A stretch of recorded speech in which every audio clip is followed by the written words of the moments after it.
Hey yo, they calling this book The Hood Game of Thrones, you heard? Make sure you cop that on Amazon right now.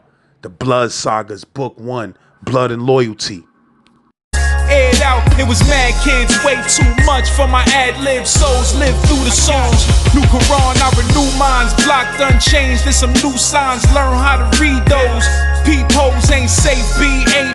Hey yo, LAZ, if you need that music promo, send me a DM on Instagram at Real Saint Laz, or send me an email at thegenpopllc@gmail.com, you heard? If you got jail stories, prison stories, Fed stories, street stories, hit them same emails, hit that same DM up. Let me know what's poppin'. And yo, it's summertime, man, you heard? So just like any other television network in the world, during summertime, I'm releasing heavy repeats on Gen Pop TV. Make sure you go to Gen Pop TV and subscribe. We almost at that 4K. You heard? 4K of y'all not sleeping. Go watch them repeats. And I guarantee you see mad episodes that you never saw, because it's impossible to see all of the material I drop. That's why I need about 3-4 channels. But go to Gen Pop TV and see for yourself. You gotta understand something. I heard a lot of dudes get whipped up by the police, right? I heard a lot of dudes get whipped up and broken up by the police. And one thing I always promise myself is that whenever that shit happens to me, I will never scream. I will never let them know I was in pain. You understand me, brother? That's my word. Because I heard the toughest motherfuckers screaming like bitches. And I said, this motherfucker, you know, he ain't look so tough anymore to me. So I always promise myself, yo, man, if you ever get in that situation, bro, don't fuck it up by screaming or begging or letting them know you was in pain. So while they was all over me,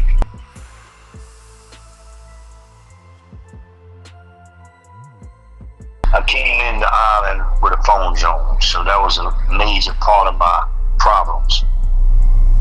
I had a mean phone Jones. I had a few ladies out there I needed to talk to all the time, and you needed me to talk to them. So anyway, I get a C-74, and I take it out the routine. And so I just finally get on the phone, because I really don't know the routine. You know, I didn't really see any kind of organized bookkeeping with the phone. So I just got on there, called somebody I was talking. And I heard this story a few times. A couple of dudes told the story. And I'm just wondering if they was there in C-74 when I did this shit. So, but I'm just gonna tell it like it happened to me. So I'm on the phone. I got this dude came up to me, tapped me on the shoulder. And this is 1,000 times this story happens in Rikers Island. So I shouldn't even think that they telling my story. I'm gonna tell you my story. So like I said, he tapped me on the shoulder a few times. I already seen who it was. He seemed to be the big mouth in the house, running shit, whatever. So I told him I was on the phone. So again, he tapped me, told me I had to get off. So, you know, I just two-pieced him. I always remember certain combinations. I'll tell you, no, that's not true, because I don't remember combinations. But when I do, I'm happy that I do. And I remember this combination. It was a straight right, the left hook. Just a regular 2-3. He was a black dude or a Spanish dude? I don't know if he was Spanish or black. He looks like one of them Spanish black dudes. You know, he light-skinned black dude, maybe. Red bone, I don't know. I don't know. He was talking English. He didn't sound Spanish. He could have been a brother. You know, it didn't matter to me what he was. It never does. You know, I just wanted the phone. No, really. So when he came at me like that, I just two-pieced him. And he went down. It was crazy because the police was right in the boat. This shit happened. I don't know if you know, in C-74, the phones are right by the boat. Yeah, they on the boat. So, you know what I'm saying? So he was just standing there looking, He seen what happened. He didn't say nothing. I just walked away, went to my cell, you know, chilled out. Nothing happened. I came out like nothing happened. Nothing did happen. And, you know, so now I was able to use the phone anytime I wanted it. And the brother was still in the house with me. You know, he was trying to act like, you know, he was playing his position, but at the same time, I was watching him. You know, I don't know. He might wake up with a feather in his ass or something like that one day, and I might have to put his lights out again. But so, yeah, after that, everything was smooth in that house, and then I got moved, of course. Eventually, went to 5 Lower. In 5 Lower, I had the phone. One of my little homies came in from the Bronx. He told me he was a little suspicious of this dude. 14 cell, whatever cell it was. So I told him, don't stress it. I want you to be comfortable. You know, this is my house is your house. So I went over there and I packed the dude up. But he came with me because we had to pack up him and 3 other dudes. And because they was down with him. So once I went over there, told him to pack up, he came with me to pack up the other 3 cells. Boom, boom. So they were all very cordially just packed their shit. You know, it was like, fuck it, we packing up. You didn't want to be here anyway, that type of shit, right? Alright, so you go up to the bubble, tell them tell them the CEO they gotta leave, they got all their shit packed. CEO, I guess they called whoever, the captain, I don't know if it was a captain, it's a captain, I think, on Rikers. So a captain came over, and I'm gonna be straight with you. Me and my boy was Spanish, the 4 dudes were brothers. Alright, so when the captain came, he was a brother. So he said, fucked around and told me to pack up and my man to pack up and told the other dudes to go back in their cell. But that's how Rikers is. As you all know, it could be a Spanish CEO. He might give you something so you can do something to the other dude. You know, Rikers is real crazy. So getting back to, okay, so that was C-74. From there, I went up to 5 Main or 5 Upper, some shit like that. Something happened there. I got told on. I had to pack up. I ended up going to C-73 after bouncing the OBCC, North facility. I bounced like in 1 week to 3 different places because they didn't want me nowhere. So I ended up in C-73. I don't know, you know, in Rikers, that's how it is, you know.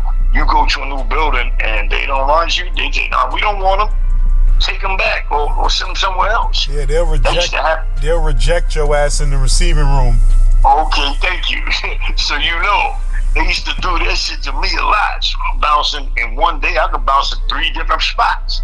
So I ended up going to what was the C-73, which I never thought they would let me go there.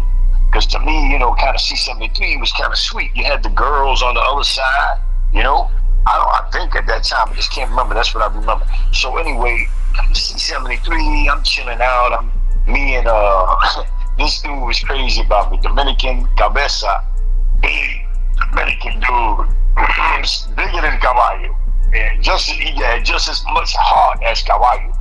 Any of the Dominicans from back then know Dominican Cabeza, big. Bald head, they know who I'm talking about. That was my man. I mean, so we was in a house together, you know, we had the phone and all that. So one dude, he just, a Spanish dude too, because we was telling him, you can't get on after 5 o'clock p.m.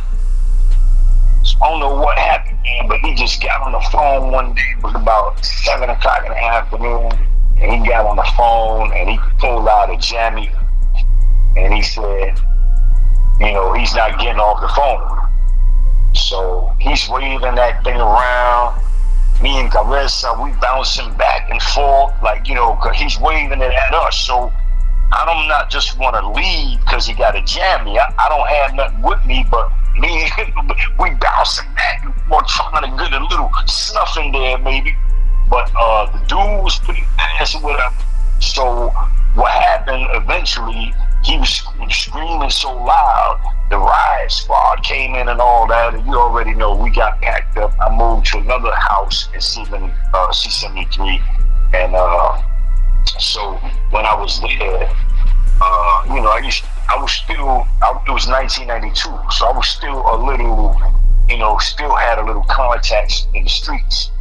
Because I came in 91, so, you know, I'm calling a few people, and a few people like to send me money and stuff like that. So this one brother that was sending me money, he was telling me that there was a dude in that building in C73 that was, let's see, he was a potential snitch on the dude's cousin's robbery case.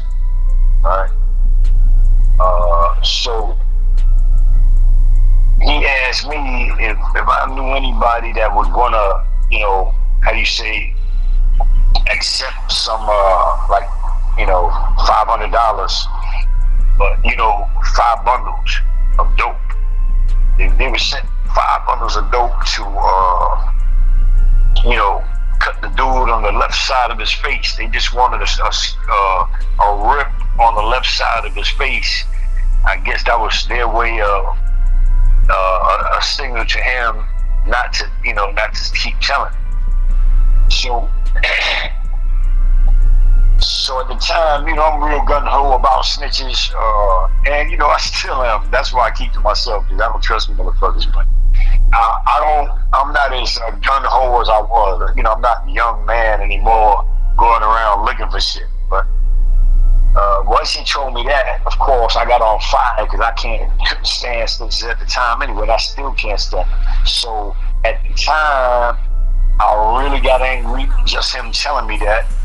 And I told him I didn't need anything, that I would do it myself. And he said, no, man, I don't want you to do it, man, please. You know, you fighting them other cases, I want you to come home, but please find somebody who you know for sure that's gonna do it. And I'm gonna hit them all. Matter of fact, I'm gonna send it to you right now. And you give it to them and tell them that's, you know. And so I said, oh, all right, I'll shit, of course, send that, you know. Send that. So he sent it, and so, you know, I'm giving it to the kid little by little, you know, he getting it all, most of it, and I'm telling him, yo, what he got to do.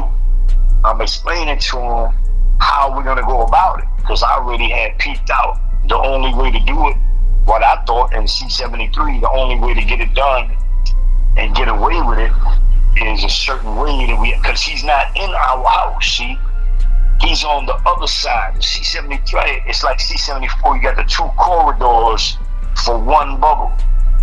So he's on the other side. He's not on our side. So I looked on his side to see if I knew somebody who I could rely on who could get that done. But I knew a few dudes there, but I couldn't trust them like that. So, like I said, I found one dude that volunteered on my side. He volunteered. He told me for sure he was Hibaro from Puerto Rico, and you know, I thought he was born here, but he was claiming that he was, you know, he could do all, you know, he's gonna do it. And so he was getting high every day. So after, like, I guess it was about time, I figured maybe it was time to get it done. So we went to the mess hall to eat.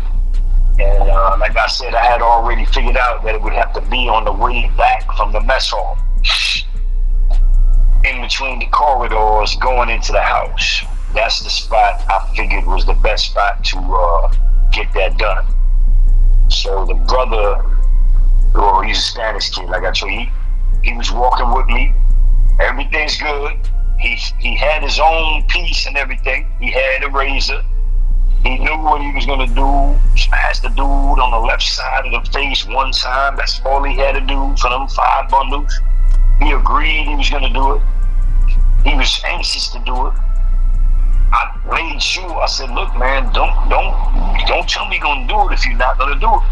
So anyway, at the time when the kid was coming out the mess hall, we was walking ahead of him, and so we stopped to wait for him. And the dude, the dude that volunteered to take care of this job, he's right there, holding the shit in his hand. He got the raise in his hand, and he froze. The motherfucker froze, man. He would not move. I was like, yo, what the, yo? And he would not move. So I said, God damn it, give me that. Let me show you how this is done. So the dude was already in front of me. So I never hit nobody from behind. I'm not with that at all. I can't stand that. That's some coward shit to me. So I literally had to jump up in front of him. I turned around. I put my arm around him and say, "What's up, baby?" And this stupid motherfucker said, "What's up?" I ripped his ass. Shit. That motherfucker jumped. I ended up cutting my own arm because the way he jumped. Anyway, shit happened. You already know he's still running and grabbing his face. The bells go off and all that shit. So everybody's against the wall. I'm against the wall. Everybody's against the wall. And I had to wrap up my arm because I figured that's the only way to go catch me. Sure enough, he came back with the death or whatever, pointing right at me. He said, "Yo, you ripped my face." He said he ripped my face. He pointing at me. He said he the one that ripped my face. He literally said rip my face or rip me. I know he used the word rip. I found that pretty interesting. Yeah, so anyway, we get down to the bullpens, and I thought I told you the story because now that I'm telling it, I remember telling it recently. But what happened, we get down to the bullpens, they put you in like a YME pens, the C-73, so they put them pretty close to me, in front of me, right across the hall. He's in one cell, and I'm in another cell, or gates, whatever, across the hall. So I start telling him, "Yo, homeboy, check this out, man. You know why that happened to you, right?" "Yeah, man, because you fucking rat, man. You want to rat on these dudes over there, and that's some bullshit. That's why that happened to you, man. But I'm gonna tell you what, if you tell on me,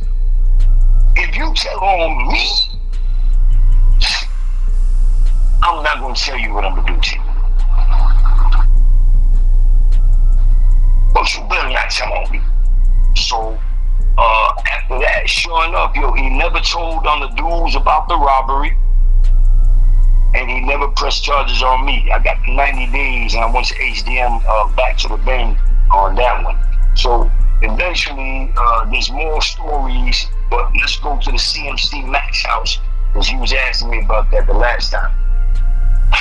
So around 1993, I was in C-74 in the 4 building. I had a few altercations there, but back then in Rikers Island, you have there's so many altercations going on that they really, you don't always go to the Binge. You don't always go to the Binge. You stay with the house. They kind of let the dude that's running, you know what I'm saying, running the house, run motherfuckers out of there too. So, and that's the way it was on Rikers. Y'all should know, if you was there, you know that.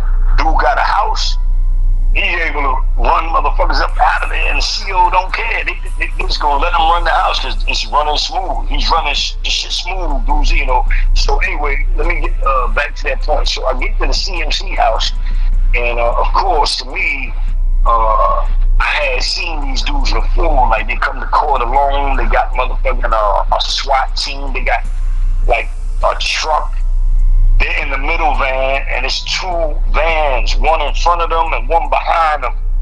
And they stopped the traffic and everything. When they got this dude in the car, one dude Like me, they'll have me in the car. They going so fast down the highway, I'm scared to death. Because I'm chained up and shackled up in this little box. If this motherfucking van flies over, I'm done. But they go so fast, it's crazy. And then when we get to the courthouse, they go around that building about 6 or 7 times before we even go in the courthouse. They checking everything out. They ain't stopping, and they don't like to stop. They got to keep moving.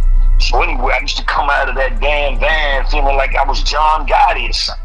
But when I got up in this house, I noticed it was a lot of, I'm going to tell you something about the CMC Max houses. One thing I really respect about them is that it's like everybody knows what the next man is capable of doing. You know, it's not like being in regular population where there's there's a lot of men, but there's a lot of sissies too. Fronting. But in CMC Max houses, what you know is that this dude got 250 years. The next man got 83 to life. Homeboy got 2 life sentences.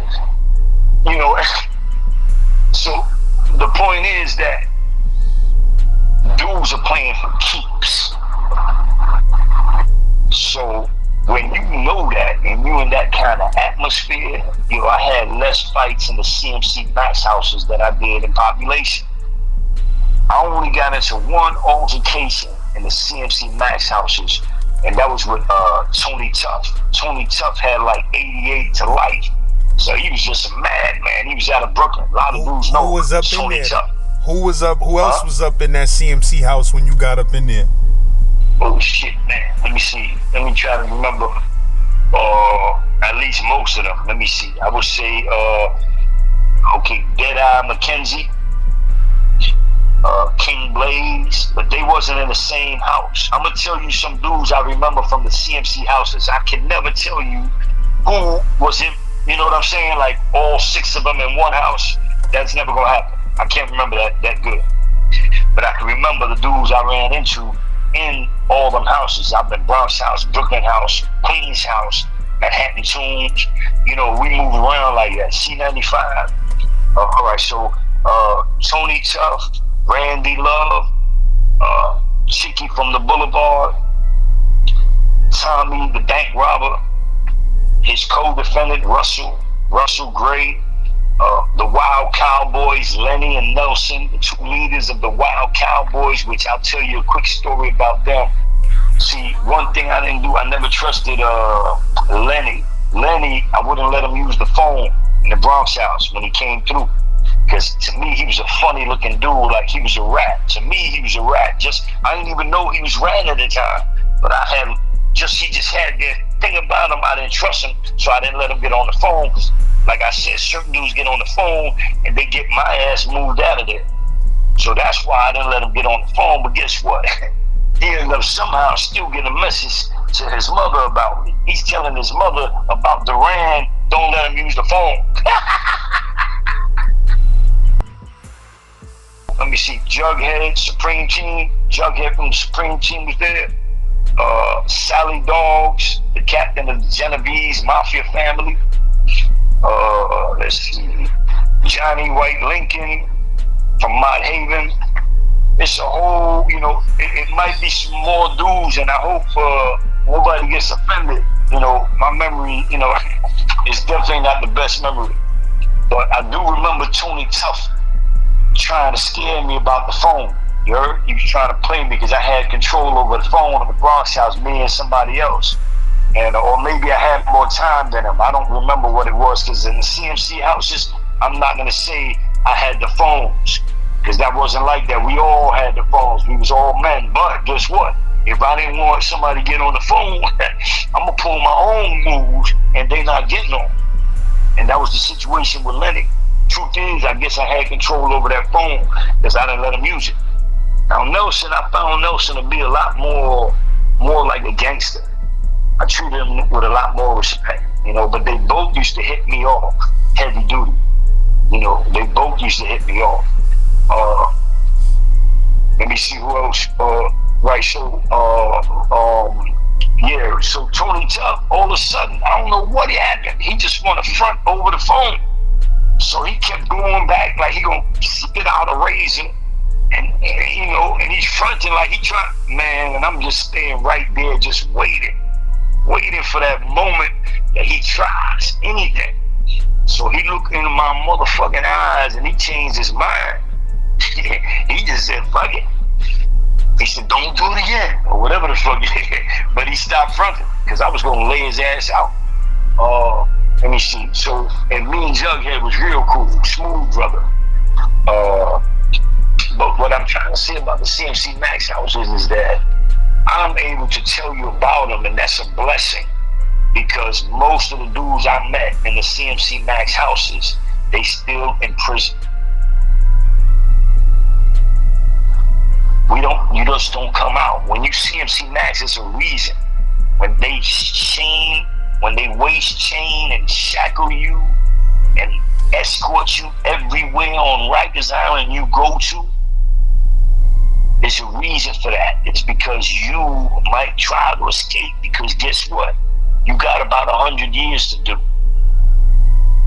So that's what CMC Max is all about. They got a lot of dudes in there for escape too. If they try to escape from prison, they'll be in there. But think about it. If you try to escape from prison, what that means, you probably got 50 years. That's why you trying to escape.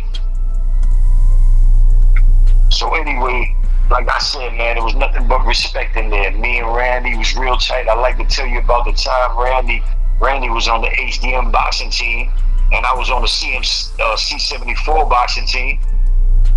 I'll tell you that story real quick. So what happened is, in C74 in 1987, I broke this dude's jaw in 3 places. I'll tell you what happened. I was sitting on his bed. I didn't know that it was his bed. I was just sitting there, just, you know, because I'm not really, you know, I'm kind of new to Rikers Island. It was my first time there. Well, I was there in 86, you know, those stops, but not in the house. So what happened is, I was sitting on his bed, and this Spanish dude came over, and he's beefing, barking real hard, like, yo, what the fuck?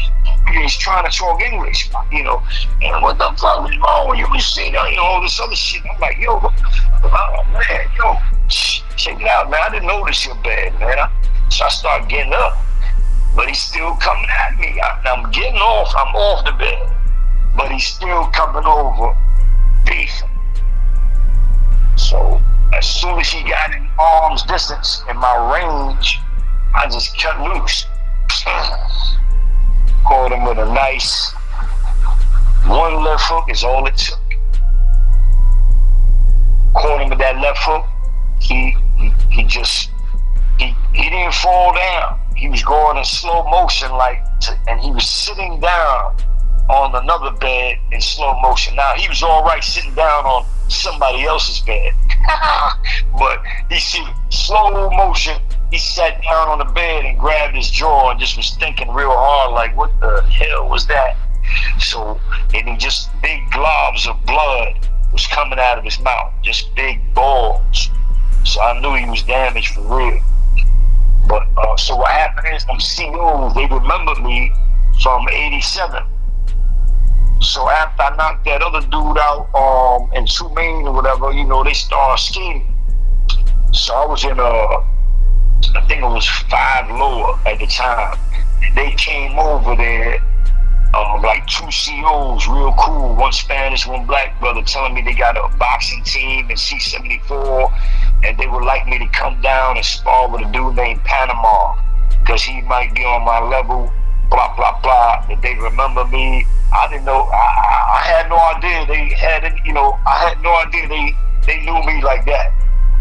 But it was my pleasure to go down and box. I'm always ready, you know, I love that, especially back then. I'm in my early 20s. So I goes down there, we spar a little, it's a nice little session.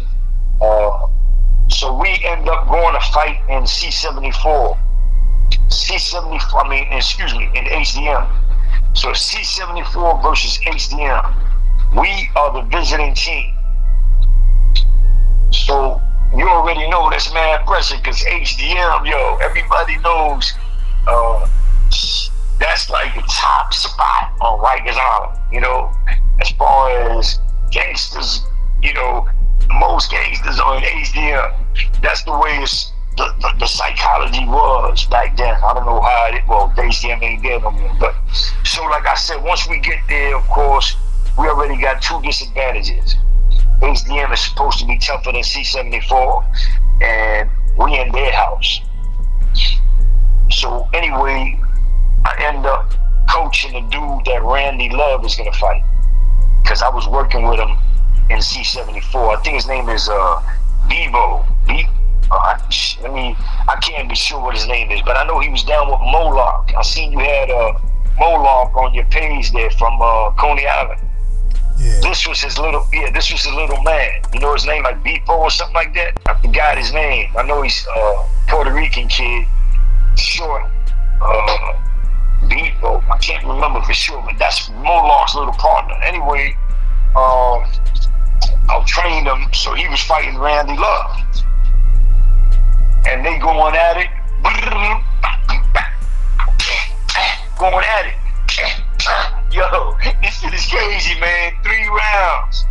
You know, they going at it back and forth, back and forth. Oh, this shit, it was nice. It was nice. I had my yo, I'm telling you, man, you gotta jab more. You gotta jab more. But Randy's up. So I think Randy won that fight. I can't remember for sure, but I'm pretty sure Randy won that fight. And then my fight was about 3 fights after that or something like that. So Randy already changed his clothes, came out to watch me fight. And the kid they put me in there with, of course, was the best kid they had. I think his name was Brandon. Brandon was his name. Young, hungry. I know that he was respected in population, you know, besides the boxing, he was respected for whoever he was out in the streets. So we gets in there, and Brandon just trying to kill me. As soon as the bell rang, he just came out like a madman. Shit, I just had to step back, checked it out a little timing. Caught him with his short right as he was coming in, and I was backing up when I threw that shit. Caught him nice. Ooh, he went down like a chick, like a tree. Bang. They stopped the fight. I ran around the ring waving at Randy. You know what it is.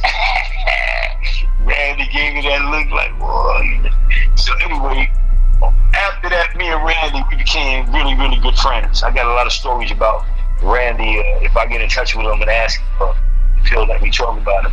But getting back to the CMC house, like I said, brother, Randy. Oh, this is a quick story about Randy. When I got to the CMC house, Randy was there. Randy Love. Now, my man is Cabeza. Cabeza from Lower East Side of East New York, one of those spots. Fort Greene, you know who it is. Hey, Cabeza, Puerto Rican Cabeza, the one that knocked you out and robbed you. So, and the story is, and you know, I'm pretty sure everybody knows this, Cabeza had cut Randy Love. You know, months before that, a year before, I can't remember how long, it maybe have been 2 years before that, whatever it was, Cabeza had cut Randy. Randy only got one cut on his face, and you know, and that's Cabeza. So you already know it's already tension as soon as I get there.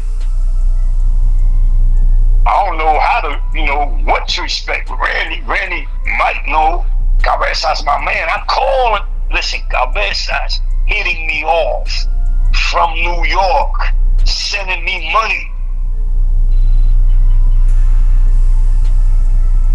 So I gets on the phone and calls him, you know, because I'm loyal. I ain't seen nothing to Randy yet. I called Cabeza. Because like I told you, Cabeza was looking out for me. I had his baby brother with me in 5 Upper, and I was taking good care of him, so Cabeza never forgot that. Because his brother is nothing like Cabeza. His brother's a humble brother. He's not really built for Rikers. Like Head. Anyway, so I guess on the phone with Head, I say, well, Head, man, yo, I'm here in the CMC Max house, man, with with your bandit. You know, he said, which one? I said, Randy, man. Randy Love is here. I said, you know, I didn't really unpack nothing yet. I don't know what to expect.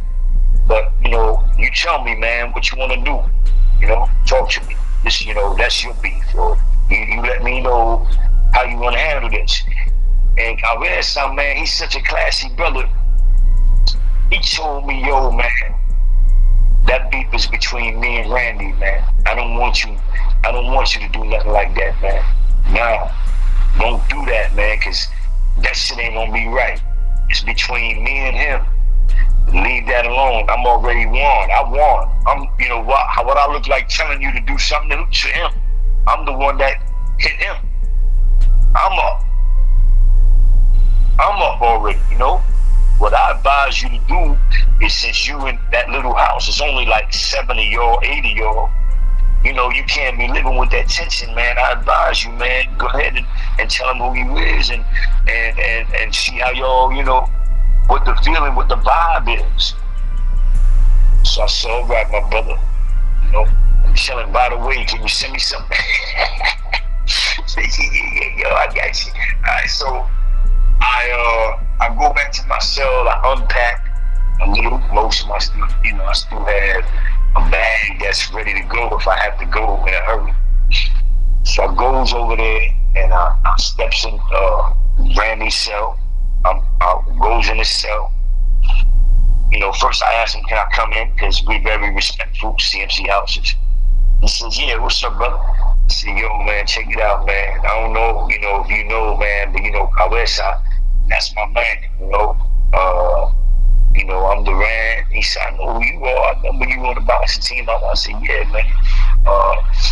And the truth is, man, you and I, we always had a good rapport. So I didn't really unpack all my shit, man. I'm just wondering, are you going to be comfortable with me in this house? You know, Cabeza's my man. But he already told me not to do nothing, because the truth is, you know, you the one that needs to come back right now. You understand me? You the one that got to do something, because he already hit you. So he already told me he ain't no bully, and so I'm being straight with you, man. If it wasn't true and I'm gonna do something to you, I wouldn't mention this phone call I had with him. So we had a real good rapport at that moment, real good vibes. And me and Randy been airtight ever since. He was there when we always laughed about when Tony Tuff tried to front on me. Randy always remember that, because Randy knew about these hands of stone. And he knew, well, I was just waiting for the dude to get in range. So, yeah. Which dude you said, what's that? Tony Tuff, where he was from? Oh, man, he's popular, man. Back then, Tony Tuff from Brooklyn. I don't know what part of Brooklyn. I know it was Brooklyn. He had like 88 to life. He's real popular. He had mad bodies. I think he's Jamaican or something. And you say he tried to front on you? Man, listen. I don't know what got into this motherfucker, because, you know, I'm a smooth dude. I ain't walking around CMC Max trying to look tough. We all, you know, we all got mad time. We all men. We all capable of doing the same things. I'm not walking around there bullying nobody or nothing like that. So whatever happened to him had to happen because he wanted more time on the phone. And, you know, I keep a good time. I keep an hour and a half, 2 hours. You know, whether I'm running that phone or not, I got 2 hours at least on that phone. So he was beefing about that, about the time I got. Like, he might be getting on at 8. I'm getting on at 9 till the shit locks down. 10:30. I stay on sometimes almost 11 o'clock. So he's beefing about shit like that. So, like I said, he called me over to the day room. I guess he thought I wasn't going to come. When I got over there, he started bouncing up and down like he wanted to do something. So I'm walking towards him like, yo, what's up? So he said, yo, don't come any closer. And he started acting like he got a razor and shit. So I just stopped right there where I was at, but I didn't back up. I stayed right there like, you know, my hands is telling him, come on. And he didn't get in range. He kept running, and he said, yo, just don't do that again. I said, man, go ahead with yourself, man. You fronting. I told him he was fronting.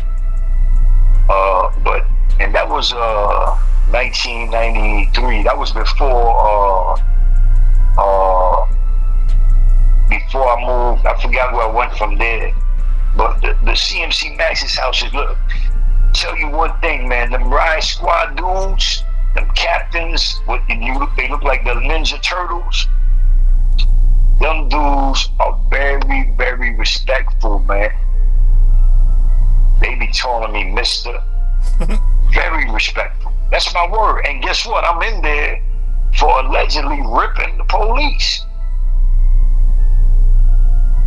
But this police that's taking me to court, taking me everywhere I go, then none of them ever treated me like shit. I was CMC Max for assaulting other inmates on several occasions, utilizing a weapon in each instance. That's why I went CMC Max. While I was CMC Max, I got into that brawl with the Riot Squad.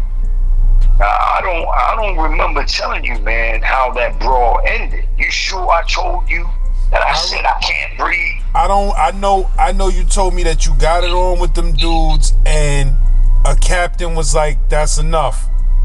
Oh, he did? Oh, yeah, I did say that, man. I can't remember telling you that, but I did. I always remember when I see we speak a lot, bro, so sometimes some of the shit you might have told me might have been when we wasn't recording. That's what I'm trying to tell you. I'm forgetting, so I don't know, but I know we spoke about, we definitely did the episode where they jumped you, but I don't know how it ended, though. So but let me finish it real quick. Because I'm almost positive I listened to it, and I didn't finish it. That rumble, that brawl, I didn't finish it. That brawl finished with me being with my face flat down on the floor, my chest on the floor, and I don't know how many motherfuckers sitting on me. When I found myself, now remember, you gotta understand something. I heard a lot of dudes get whipped up by the police, right? I heard a lot of dudes get whipped up and broken up by the police. And one thing I always promise myself is that whenever that shit happens to me, I would never scream. I would never let them know I was in pain. You understand me, brother? That's my word. Because I heard the toughest motherfuckers screaming like bitches. And I said, this motherfucker, he ain't look so tough anymore to me.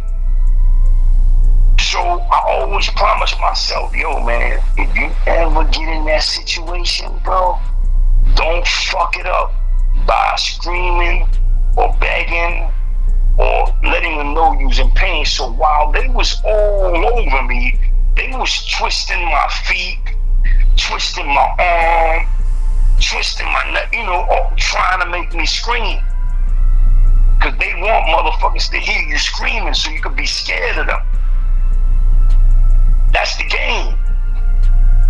So they twisting my feet. I never forget that, how they twisting my feet, twisting my arm, or trying anything to make me scream, and I refuse to scream. The only thing I could tell you is that something, my soul, my inner strength, something inside me wanted to live. At that moment when I was ready to die, brother. Because for me to yell out and tell them, I can't breathe. And the motherfucker, you know what he said? He said, if you can't breathe, you can't talk. If you can talk, you can breathe. And I was like, hey, I can't breathe. And that's when the captain, I'll never forget, his name was Captain Morrissey. He said, that's enough, get up. And they got up off me, man. Otherwise, I would not be telling you this story today. I want to make that clear. I did not finish that story on that tape, I'm telling you. And I need brothers to hear this, man, because the shit is real. They will kill you. They will kill you if you try to fight them. So if you're not willing to die, that's what I'm trying to tell you. See, I'm telling some of them will just beat you to a pulp, but they will kill you by mistake. They will underestimate how much pressure they putting on your chest and on your back, and they will stop your motherfucking breathing in your heart by just getting caught up in the adrenaline of the moment. And they do that so much. You know, think about it. You a CO, you don't really want to fight niggas when you come to work. Like, nobody wants to have a job where when they punch in the clock, they got to get it on with a nigga and shit who might cut or stab them. So when they do got to get it on like that, them niggas be trying to set an example to make 35 other motherfuckers say, I ain't fucking with them. That's my word. And that's why they were twisting my feet, twisting my legs, you know, pulling them all the way back, trying to make me scream. I'll never forget that, man. I will never forget that. And it's not the first time it happened, because I've been in a few girls with them, but that particular time, I broke my own vow to myself. That I would never scream. That I would never scream. That's instinct, though. When you it was just instinct. That's my word, man. Yeah, I'm telling you, it wasn't me. It wasn't me. You understand me? It wasn't me. Them niggas, but nah, they be wilding out, man, and they be jumping dudes, and it be 10 of them, and they big, and the motherfuckers will make a mistake and crush your larynx. They sure will, brother. And that's why, please, man, we don't be encouraging nothing like that. I'm only telling you stories that happen, man. That's all I'm doing. I'm not encouraging nothing like that, because trust me, that shit did not work out for me, man. I had to do 24 years straight for a simple third-degree possession of a weapon indictment. Why? Because I don't fear the COs. So what you think? Who you think is worse, though? COs up north when they smash you out, or COs on Rikers Island? I think the CO. I think they both. Man, I can't even hear, because COs on Rikers, you know, when they had the Orange Crush in the Bronx house, you know, and when the way they tossed me up, I'm saying, if you were to look at me, I look like that picture of that dude, man. You know, they be showing. I mean, my head was like a pumpkin. You know, they would do some work on you. But I think the up north Attica ones just do it more, because they might do that shit every day, as compared to Rikers. Rikers might be once a week. They said in Attica and shit, they be smashing a dude out, eat once a day. Once a day. And one of them rec periods, somebody gonna get it.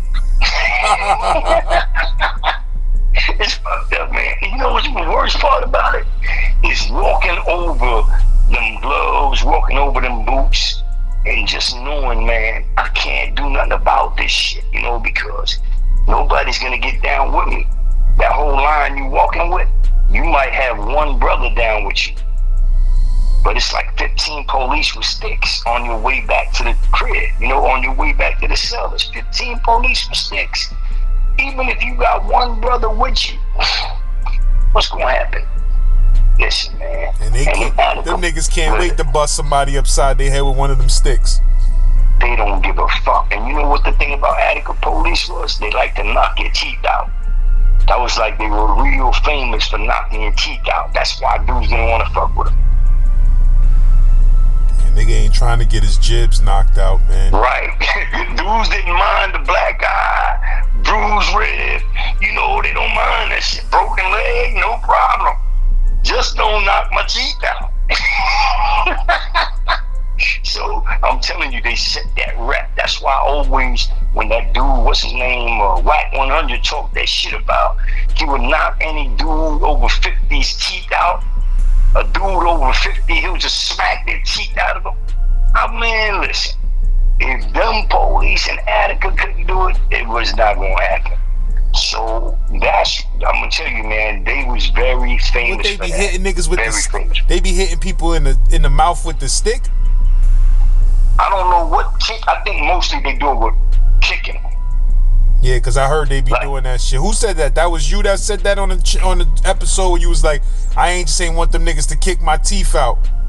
Nah, I heard somebody say that, but they know. That's what they do. They kick your teeth out. No, the stick is like for the yard, right?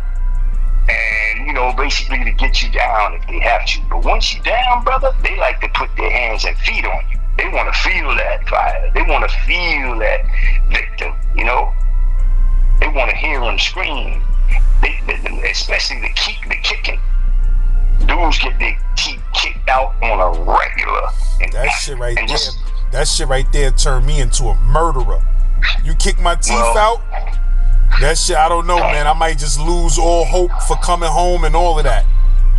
Well, listen, you might get mad with the credit card check when you go out to the yard and they try to swipe your ass up and down the middle, you know, with the credit card check. See, I had to get over that. They didn't fuck with me with that. I had a real beef about that. But not everybody's gonna get away with that, man. They will molest the motherfucker on that line. What they was doing that shit with? What do you mean, the credit card check? Yeah. Their finger. Oh, nah. They go right up your ass, like, you know, the back. You know how you got your legs spread? Nah. The credit card check is they want to check and see if you got anything cheap. So they run a hand like real hard. Like, yeah, you fucking out of your mind. Get out like they got the man. I've been the shit. I'm telling you, they know who to do that to. That's another thing I can tell you about Attica. They're very scientific. You understand me? They know that there's 1% of the dudes. They kind of, you know, they don't press them too much. They might press them a little, but they ain't gonna push them past that, you know, that line. There's a certain line that a motherfucker got when he got a life sentence, you know, where he could just lose it. You know, he could just lose it, man. You know, because think about it. You never going home. Yeah, bro. I don't know what I'm doing here. I'll be honest with you. Like I told Knowledge, man, we lucky to be able to, you know, talk. We lucky to be able to tell some stories. You know, I really don't know what I'm doing there still. Must be a reason. It's just too many times I had some serious situations, man, where I really didn't care.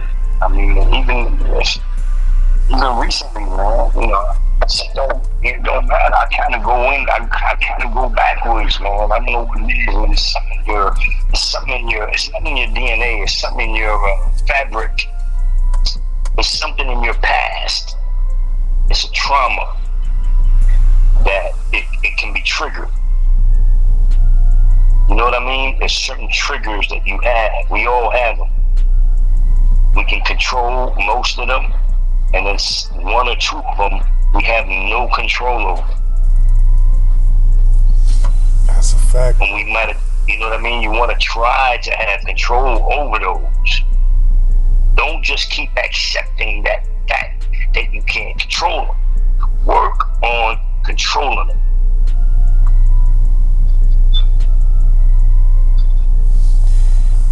And with that, you know, that's the perfect time to say, your worst day out here in the streets is still 1,000 times better than your 10 best days in prison.